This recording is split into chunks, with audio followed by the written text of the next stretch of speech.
Everyone knows that the MCAT's really hard, but no one's talking about why is it so hard.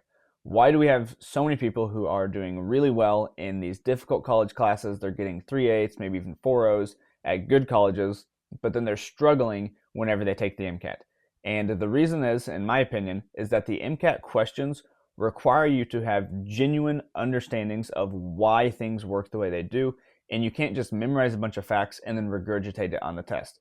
Let's think about a typical college test question and compare it to how the MCAT might ask you about the exact same topic. So if you have a college test on acids and bases, they might give you a question that asks you to find the pH, and they give you an acid, they give you the Ka of that acid, and now you know I just need to use an ice table and solve this like a weak acid problem, because the question is pretty much telling you exactly what it's asking of you, to find the pH because we have a weak acid. On the MCAT, an acid-base question might look like this. They give you a structure of a molecule, and then the four answer options are the same molecule with small modifications, and then the question is asking you which one of these molecules has the highest Ka. So in this scenario, you have to understand why are molecules acidic and what makes them more or less acidic.